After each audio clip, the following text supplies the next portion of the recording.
everybody. Damn, it's still snowing. You know, this is almost like a baptism of snow, isn't it? I ain't making this stuff up. My goodness. Wow. Okay, we got a gem today. Now, Jehovah's Witnesses, you might as well just turn off the video right now and not watch it because it's old light from old literature. So you don't even want to bother hearing about this one. You don't. So, we have got the 1959 Watchtower Bond volume. This is the actual hard copy print. And the October 1st, page 580. Have you been baptized for life? Oh yeah, it's a good one. Have you been baptized for life? Oh my goodness. Yeah, now that's different from just having a water baptism, you know. But that's different. Yeah. You're going to hear that a lot if you're around Jehovah's Witnesses, right, fairy tale? But that's different. Yeah. So, this is a good one. So right at the top, underneath the name of the article, they have a little box, and it says, "Would you like to live forever in God's beautiful New World paradise? If so, then you must get baptized for life, and that before it is too late." Wait, baptized for life, and that before it is too late. Too late. And what year does this article come out? 1959. Hey, Jehovah's Witnesses, it's too late. Yeah, well, that's why I told them they might as well just turn it off now and not watch this because it's old light. Well, you know, one of the things that I remember being taught as a Jehovah's Witness when it comes to this baptism thing, and I've even had elders tell me this, that I don't know how it's going to happen, but before this system ends, we're all going to be baptized because you can't get into the new system unless you're baptized. This is probably where a lot of this bullshit originates from. Oh, yeah. Oh, okay, cool. Yeah. All right, over on page 582, the subheading, Baptism for Life Today. In particular is the prophetic pattern of Noah's family in being baptized into him for their salvation and life full of meaning, or into him for their salvation and life full of meaning for us today. Baptized into him, meaning Noah? Noah, yeah. For their salvation. Yeah. Fulfillment of Bible prophecy indicates that we are living in the last days of this wicked old world when again only a few will avail themselves of the baptism for life while the vast majority will undergo a baptism of destruction. I kid you not. It actually says that. Is that anything like eternal damnation in hell? Yeah. Good Lord. So then they go on to explain that this is because Jesus told about it, like in the days of Noah, like in the days of Noah. So it will be like the days of the Son of Man. Wow. Okay, so we're going to skip over to page 583. It says, "Today many are delaying to dedicate themselves to Jehovah God and to symbolize that dedication by water immersion. Thus they hesitate to throw their lot in with the greater Noah." Okay, that would be Jesus Christ, but the thing that this paragraph is missing is Tony Morris's words manipulating the parents into withholding the kid's driver's license until they get baptized. Oh, yeah. Yeah, they don't mention that here. Thus, they hesitate to throw their lot in with the greater Noah. Such is a great mistake. Jesus showed that this generation would see Armageddon, and he stressed the urgency of the situation. In 1958. Urgent. Oh, it's real urgent. Yeah. Well, it's interesting because right there it's like Jesus was talking to his contemporaries at that time, and it says, this generation. Yeah. Well, then wouldn't that be the ones he was talking? Yeah, I digress. Although today the greater Noah, Jesus Christ, is not visibly present, God's people are not left without visible direction. Okay, here it comes. We know where this is going, don't we? Yeah. The facts show that Christ has a composite, faithful and discreet slave, the remaining ones of the body of Christ, to represent him. This slave serves as God's channel of communication to act consistently with our baptism for life and into the greater Noah. We must submit to and cooperate with that slave and its legal instrument, the Watchtower Society.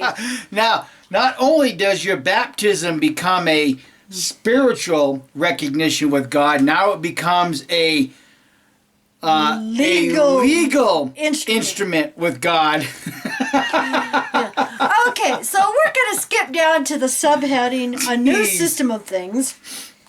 All dedicated Christians now serving under the direction of the faithful and discreet slave are part of the New World Society of Jehovah's Witnesses.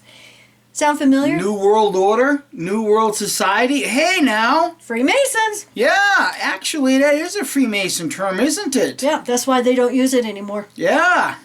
Referring now to one of the prophetic patterns, could it properly be said that the ark that Noah and his family built foreshadowed this new society? Could it be possible? Hey, Watchtower's not making this stuff up! Jeez. No, because its members are pictured rather by the family of Noah. Okay. Wow. As Noah pictured Jesus Christ, so Noah's wife pictured the Christian congregation. See, and that goes back to their credentials, Noah's wife. Noah's wife, credentials, yeah. Because exactly. it's the anointed. Consisting of but 144,000 members, of whom there remains but a remnant. But a remnant that just keeps growing year after year after year after year, doesn't it? What about Noah's sons and daughters-in-law? These picture quite fittingly the great crowd of other sheep. Jeez. Who, as children of Jesus Christ, the Father for eternity, will live in the earthly paradise. All who have been baptized for life today belong to one of these two classes. Then what does the ark picture? Oh, no. The new system of things built by the greater Noah to take the place of the old Mosaic system of things that came to its legal end after Jesus was nailed to the torture stake. Wow, just goes to show that they were writing this crap way back then, huh? Yeah. Man. Have you been baptized for life? If not, then no longer delay. For Armageddon is coming on apace. Take in right knowledge, throw in your lot with Jesus Christ, and follow his example. Make an unreserved dedication to do Jehovah's will, and make public confession of it by water baptism. Then continue faithful in the modern ark, the new system of God's pure worship, by exercising a clean conscience as regards both your Christian ministry and daily conduct. And doing so, you may hope to survive God's expression of wrath and enter into his beautiful new world paradise. Wow. You may hope to survive. So there's the catch to the whole trap. You go ahead and get baptized for life. Live your life as a Christian minister of the Watchtower and Bible Crap Society, and you just might survive the end of this system. Hey, we're not making this stuff up. Yeah. Because, you know, they just completely omit scriptural, other scriptures that say, you know, when Jesus says, if you believe in me and make confession of me in your heart, you will not be judged. And yet Watchtower just throws those scriptures all by the wayside in the way they want to control people. Well, isn't that what cults do? That's what cults do, exactly. Yeah. Yeah, that's what cults do. Yeah.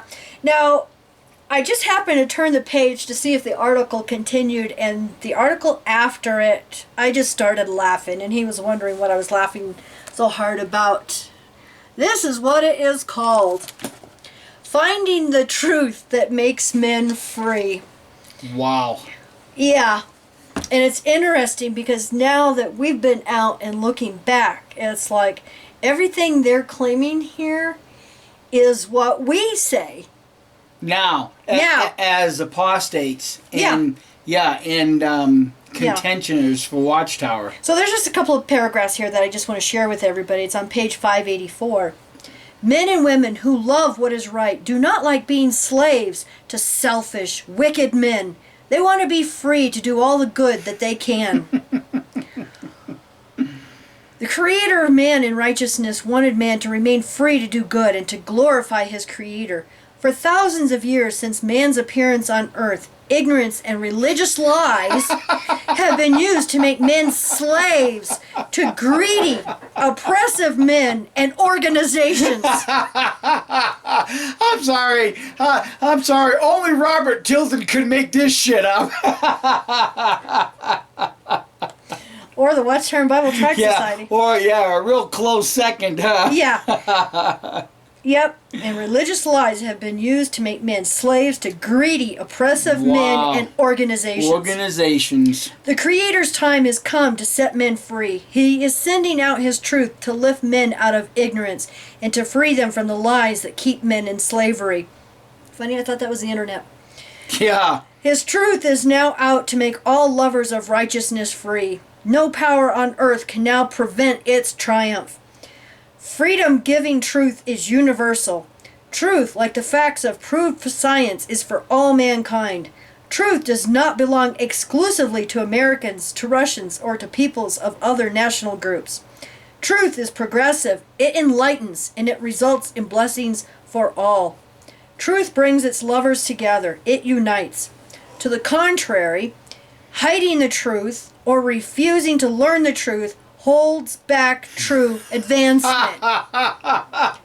Doesn't that mean, like, don't go on the internet at all? Wow. Yeah. I mean, these guys were nothing but bunch of monkeys' asses even back then writing this crap. I know it. My goodness. Repeat that last sentence. To the contrary, hiding the truth or refusing to learn the truth holds back true advancement. Wow. Misunderstandings then arise and wars are caused. All peoples living on earth have the moral right to hear the truth. Do you hear that, you hypocrites? Do you hear that, Jehovah's Witnesses? Yeah, We all have the right to hear the to hear truth. the truth. To the seekers of truth, it is promised, you will know the truth and the truth will set you free. Wow. I think that should be like They don't even hold to what they have written in the past, do they? No. They don't even come close to holding to it. Yeah, because now they're taught, don't go seeking outside of what we tell you. Don't go out there researching, going Right. on the internet. You know why? Because you might find the truth. Yeah. The truth is that Watchtower is nothing but a fabricated book-selling organization posing as a religious cult. That's what the truth is. Yeah, I think that should be the creed of the vast apostate army. The creed of the vast apostate army. Yeah, really. Use their own stuff against them, huh? Yeah, exactly. My goodness. Wow. It's no wonder to me that the internet age is really causing Watchtower's downfall. We got an email this morning from a friend, Matthew, right? And it's really interesting because the question that he asked us was about stuff learned years ago. Yeah, because see, Matt's never been a witness. Right. But he married one. And so whenever he has a question about JW Right. World, he will contact us. You'll contact us and a few others also. But the if I remember the gist of the email, it had to do with some of the older information. Yeah. And why They don't care about their history. about their history. The only thing that we could come up logically was the fact that as long as Jehovah's Witnesses could only access Hard copies. hard copies, it was very difficult for a Jehovah's Witness to do any historical research because you had to go to the libraries of the world if you could find statistics and things like that. Or back then, Kingdom Halls actually had libraries in the back room that had all the old books. Right, but how do you begin looking for a topic? See, Yeah. it was a very difficult thing to do. I remember when Cottonwood, decades ago, there was a bunch of witnesses that left, became apostates, and the only way that they could confirm that Watchtower was a bunch of crap is they had to research old literature. and you have to start going to the hard books. Now, the internet these days has made it extremely easy to look up the old information. It's all at your fingertips now. If you, it's just so much easier. It's the difference between night and day, isn't it? Yeah, and thanks to ones, who scan this old literature and have saved all this old literature, and are putting it in archives. Yeah. If you'd watched the previous video Kim and I had done, I had read a letter that my mom had written to me. Actually, I read the whole thing. It was just a short.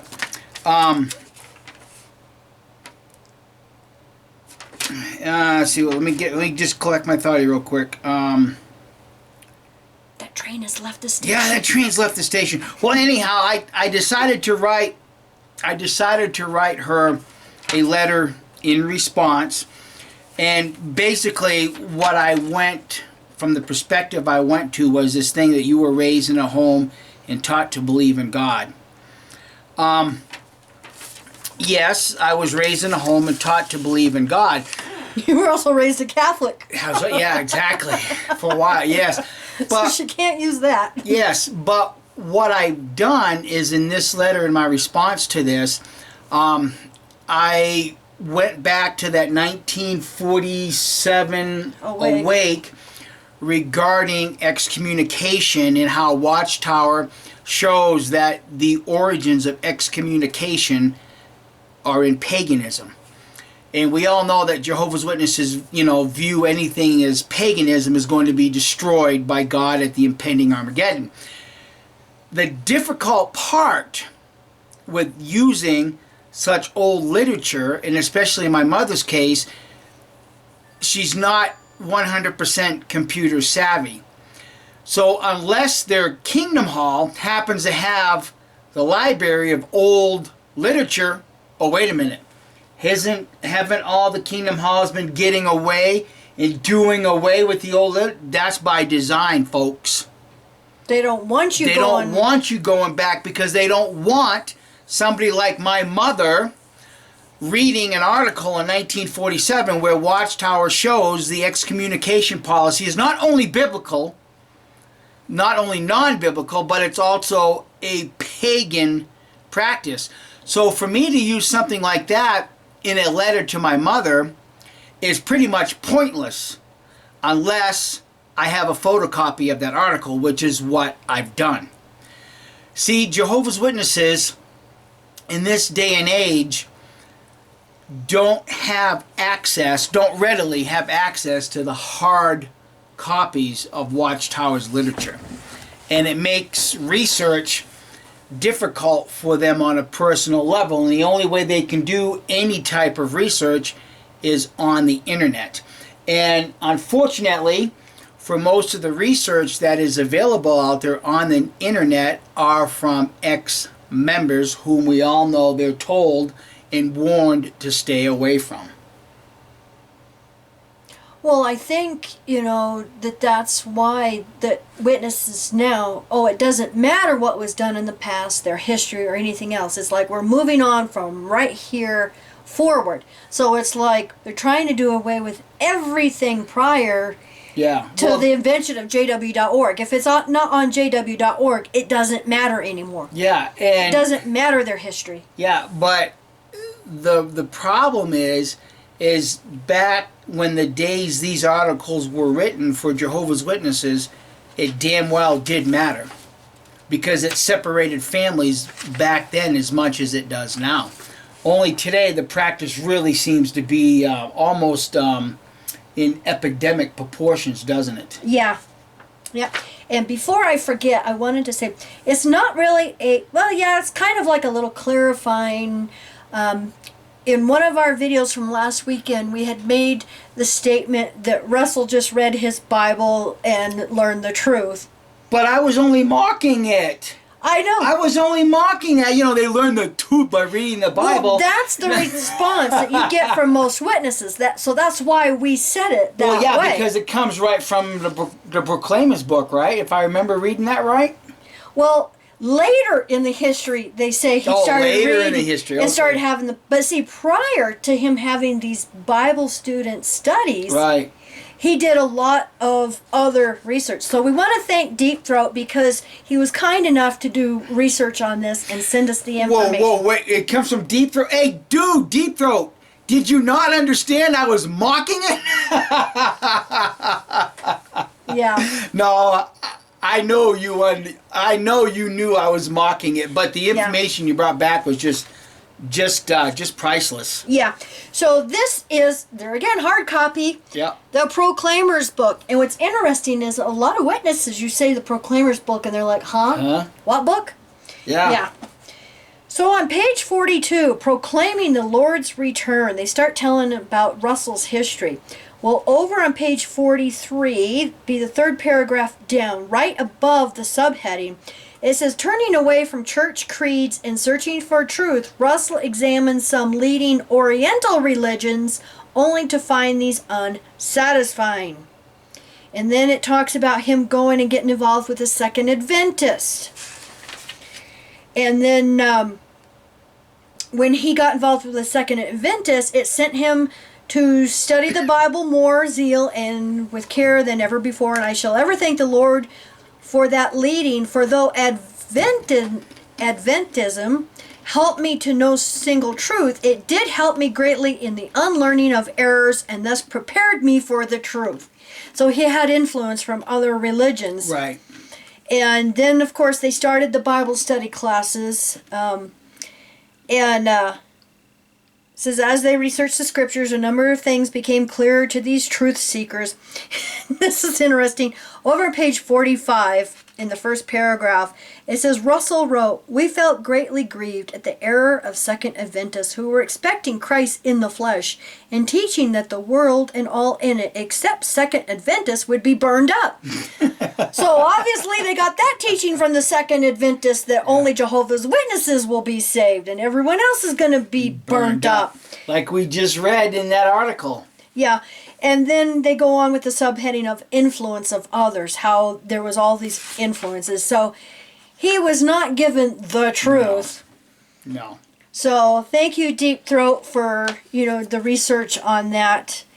And we apologize if we gave anyone the wrong idea. We were just kind of like doing a mocking statement that that's what witnesses believe, And if you ask them, that's what they will say. That's the thing. Russell wasn't contacted by anybody in the door-to-door work. If I remember that comment when I finished that off, it was his reading of the Bible, not somebody knocking on his door or something to that effect. Yeah. Now there's something else here in the Proclaimer's book, and I want to thank our very dear friend on page 577. Now, it's interesting because witnesses believe C.T. Russell was the first president. He wasn't. And they make that statement over here on 576, that W.H. Conley as president and C.T. Russell as secretary and treasurer. And that's how they started. But it's interesting because we know that after Rutherford got out of jail, the witnesses were had moved back to Pennsylvania. Right. And so they were trying to decide whether to move back to New York or not. So they have a test of what the Lord wants them to do. You guys are going to love this. So on page 577. They're not making this stuff up, okay? We're not making this stuff up. It comes right from the Proclaimer's book. Yeah, page 577. Brother Rutherford instructed C.A. Wise, the Society's vice president, to go to Brooklyn to see about reopening Bethel and renting premises where the Society could begin printing operations. Desirous of knowing what course God would bless, Brother Rutherford said, go and see whether it is the Lord's will for us to return back to Brooklyn. Brother Wise says, how will I determine as to whether it is the Lord's will for us to go back or not? It was a failure to get coal supplies in 1918 that drove us from Brooklyn back to Pittsburgh. Brother Rutherford replied, let's make coal the test. You go and order some coal. I kid you not. How many tons do you think I should order to make the test? Well, make it a good test, Brother Rutherford recommended. Order 500 tons. That is exactly what Brother Wise did. And what was the outcome? When he applied to the authorities, he was granted a certificate to get 500 tons of coal, enough to care for their needs for a number of years. But where were they going to put it? Large sections of the basement of the Bethel home were converted into coal storage. Now, I just want to make a note here that storing coal, especially in a basement, is a really dangerous thing. Coal dust is explosive. How do you think they make gunpowder? Yeah. Yep. Oh, what foolishness. Yeah, and if you don't believe me, just Google coal dust, explosions, and it talks about how dangerous Yes. it is. But they actually put God to the test, Yeah, didn't they? to order an exuberant amount of coal, and because they got it, that was the Lord's sign that they were to move back to Brooklyn. Wow. We just don't make this stuff up. Yeah, you just can't make this crap up. Yeah. So we hope you all have enjoyed these little funny tidbits, because we just don't make this stuff up. No, you just don't. I mean, not when the truth of what was really printed is just so much more fun. Yeah, absolutely. Hope you all had a good laugh. Yeah, I know we sure did. Yep. All right, you guys take care. Thank you for watching. And if you need to get a hold of us, just go to watchtower.expose and click on contact. Don't try to use the YouTube messages, because I can't even open those right now. So, yeah, YouTube's having major glitches again. So is Facebook, come to think of it. Yeah, I've so had is some Facebook, days so. that I have a difficult time getting on Facebook. So anyhow, the best way to get a hold of us, as Kim said, is through watchtower.expose. Hit the contact button, and that goes directly to our personal email. Yes. Yes, it does. So enjoy the rest of the day, and it looks like I might have to do a little bit more shoveling before this week gets over with. Especially when we have to go grocery shopping. Bye. Bye.